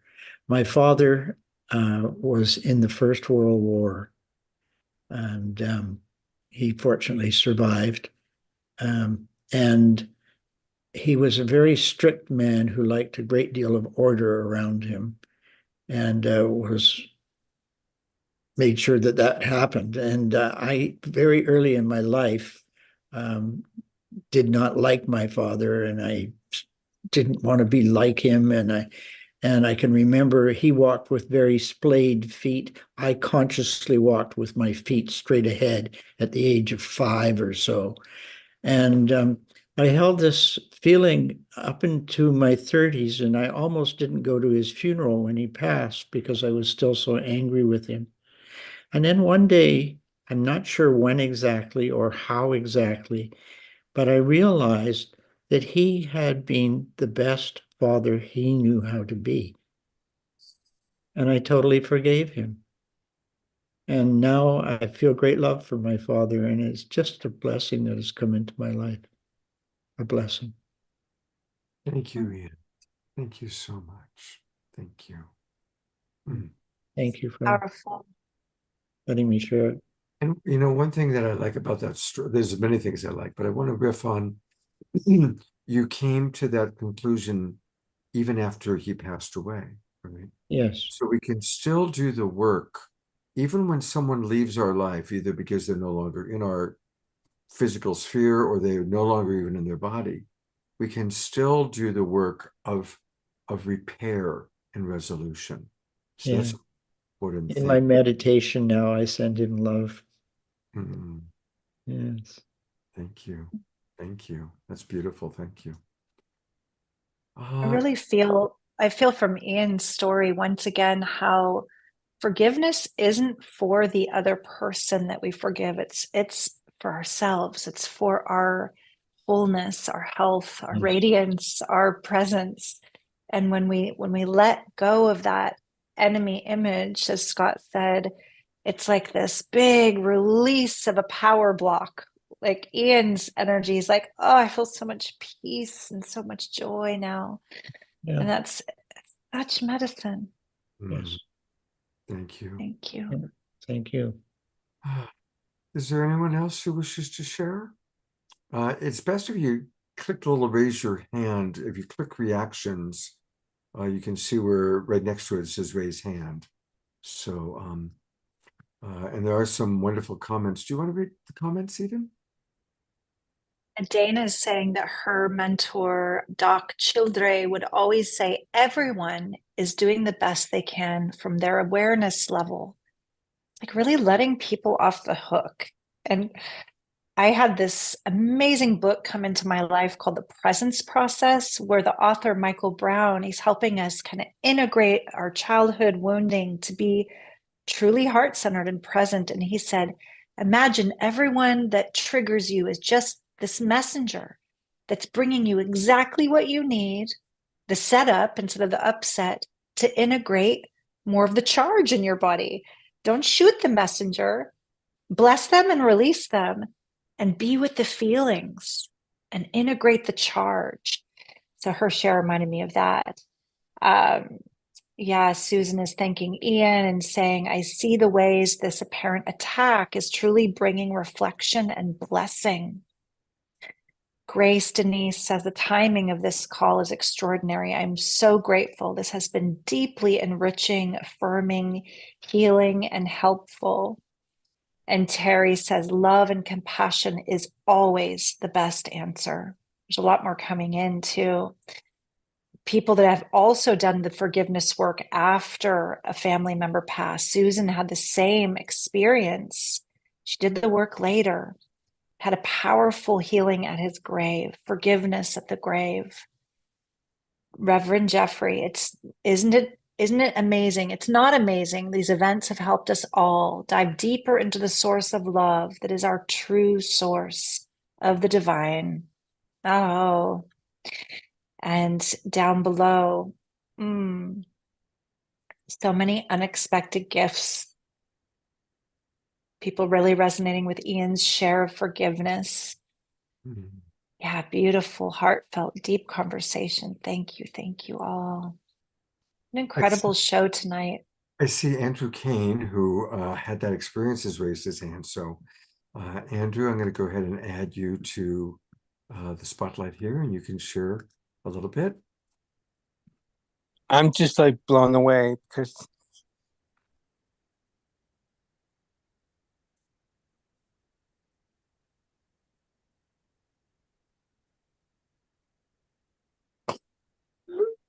Mm, Mm. Mm.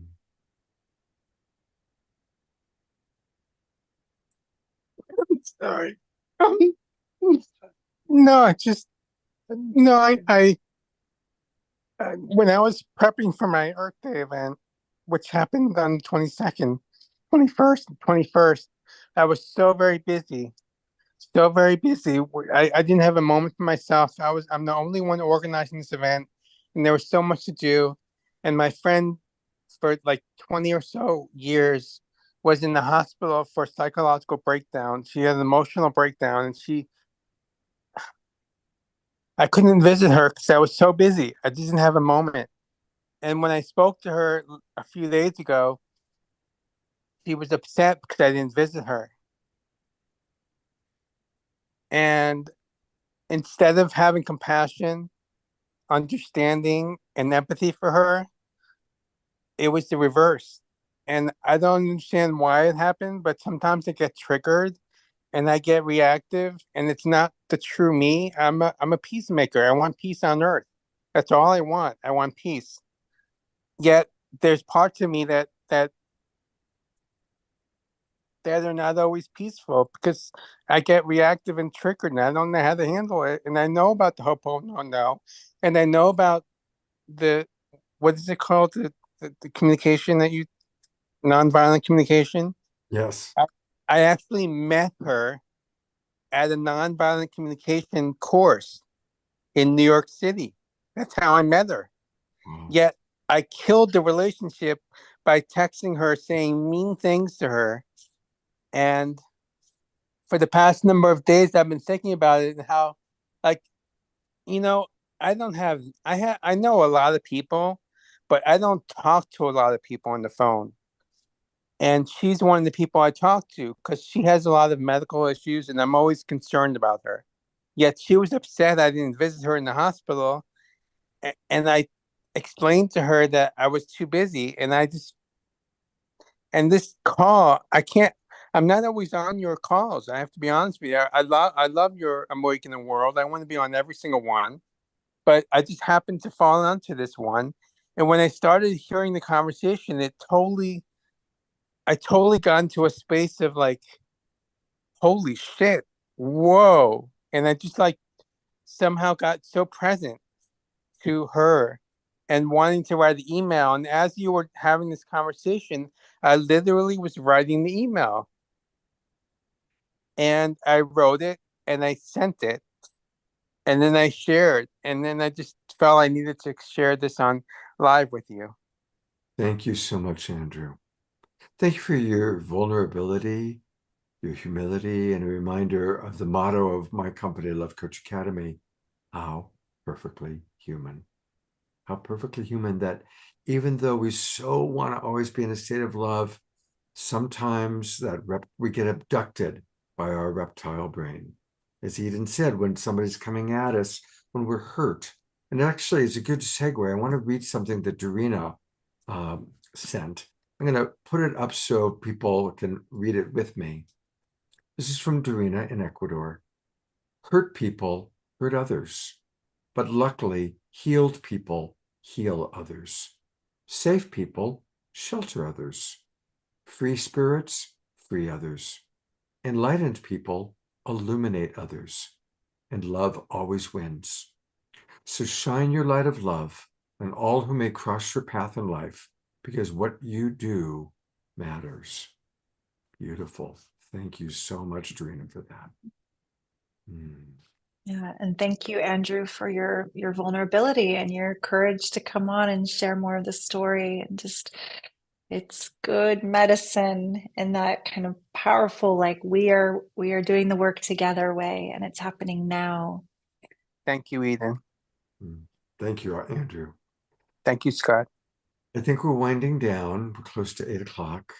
So I know we didn't read all the comments, but I'm really grateful for all of them. And I'm going to go through and read them and send little hearts while we conclude with an Omashar song. But before we conclude, Eden, is there anything you'd like to let the audience know about that you're up to, that you're doing? Well, there's an opportunity that happened today, but it's not too late. I had a wonderful free live spiritual masterclass called Awaken Your Inner Oracle. And it had everything to do with awakening the heart and our collective awakening.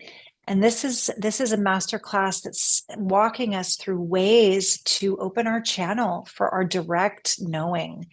And I know a lot of us in the awakening world, we're very sensitive beings. We have a lot of intuitive hits. We know things without needing to be told. We just sense and feel. And some of us feel somewhat lonely in our magic and our sensitivity. And others are just wanting to be even more fortified with tools. So this is a free live spiritual masterclass. Scott, I'm going to tell you the link. Maybe you could write it in the chat.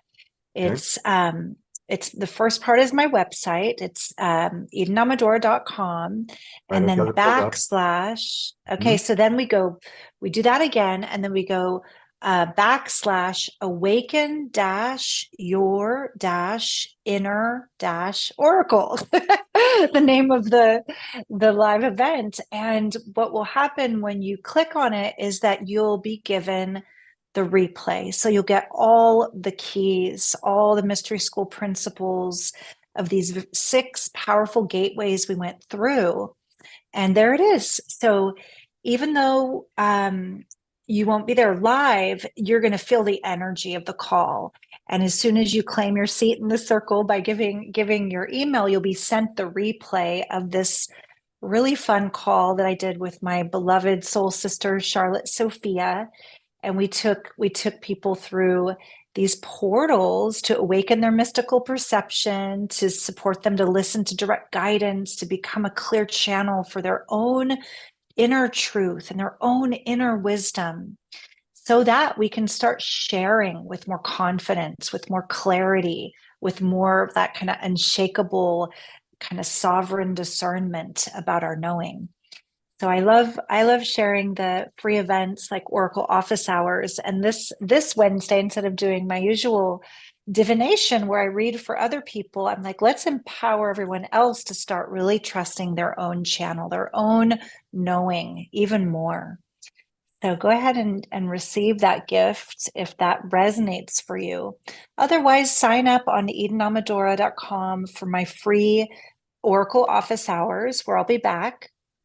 Thank you, Susan. I'm glad you were there.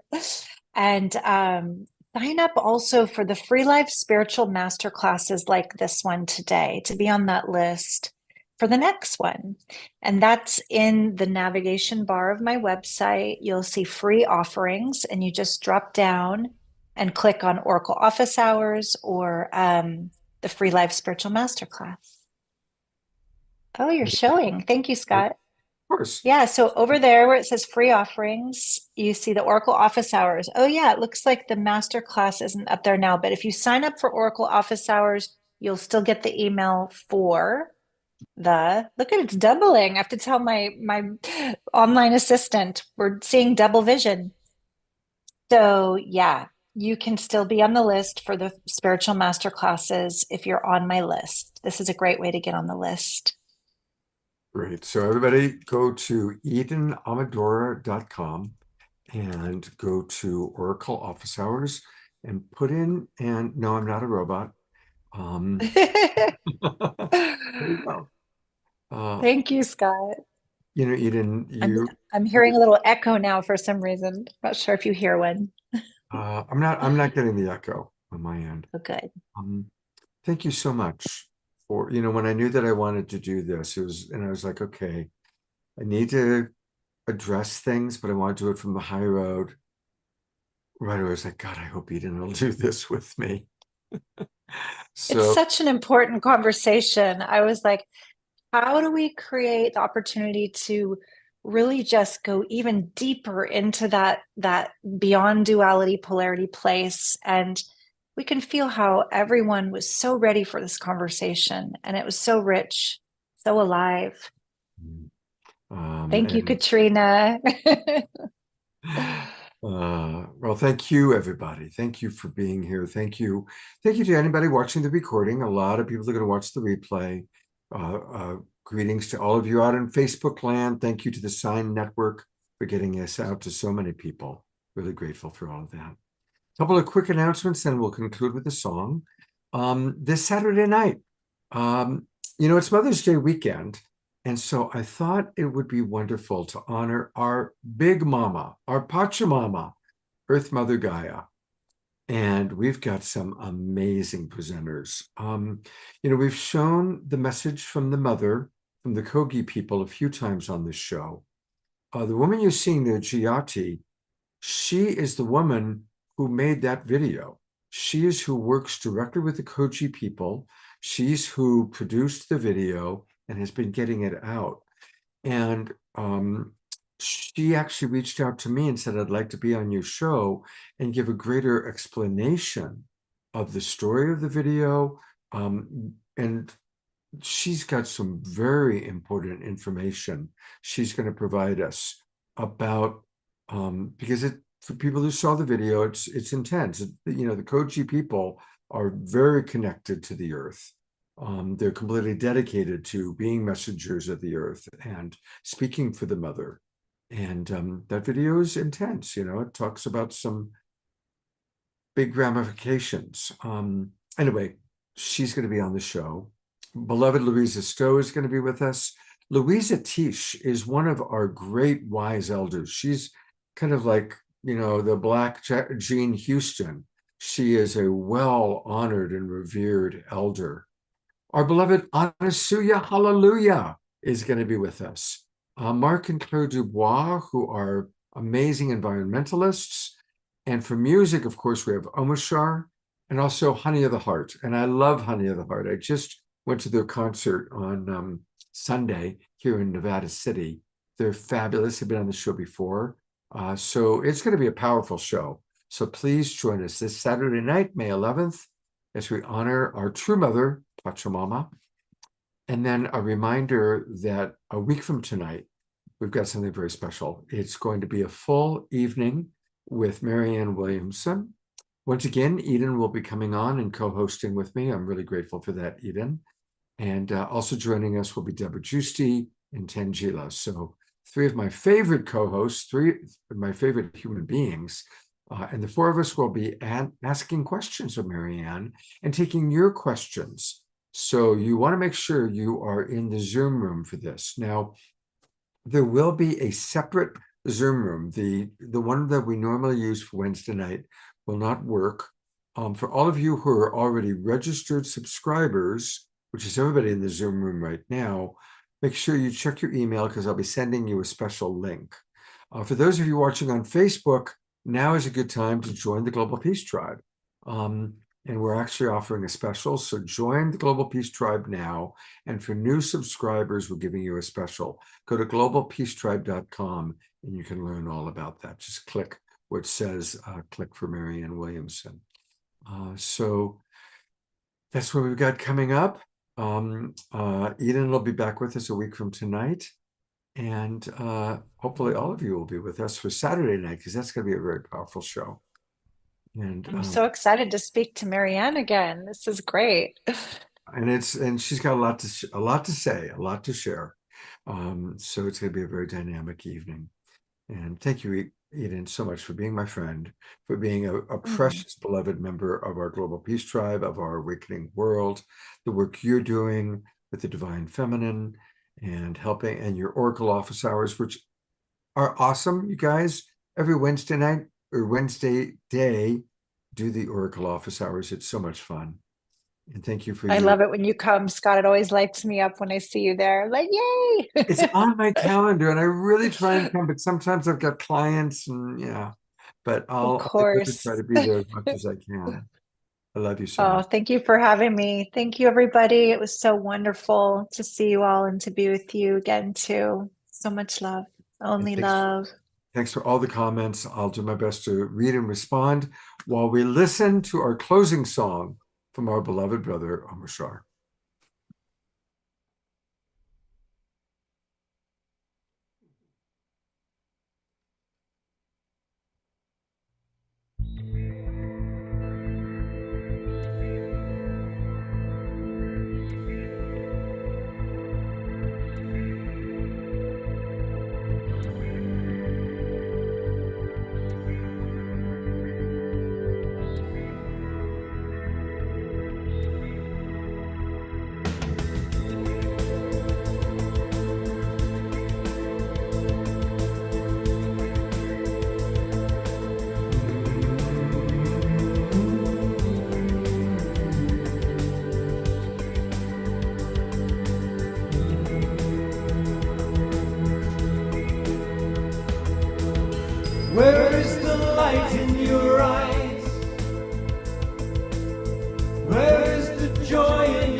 love is all that there is.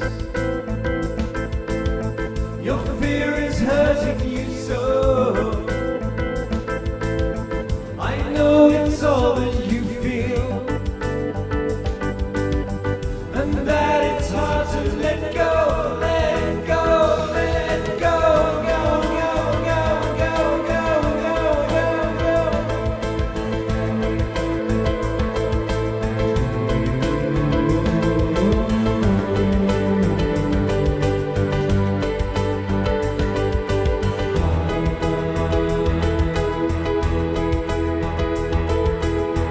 Again, that look in your eye. You do not believe in me. You'd rather live in your dreams. I've come to set you free. I am the lover you need. I hold my hand out to you. All I ask is your trust. I love you more than you know, and I love you, you, you, you, you,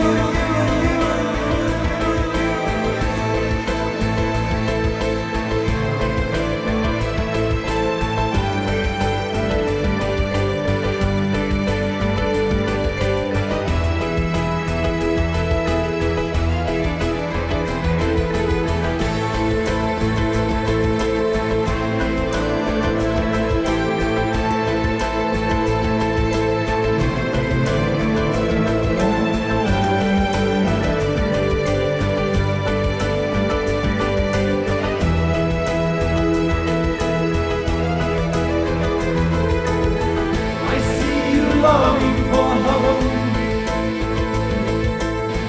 You need to feel you belong,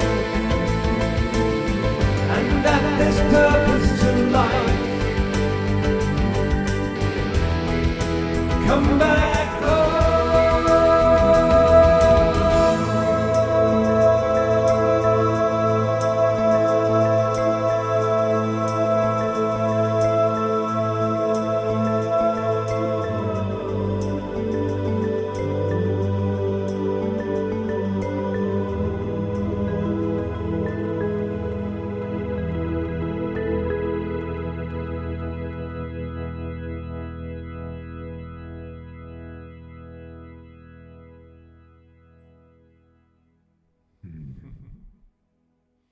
One last twinkle for our beloved Omashar and for each other.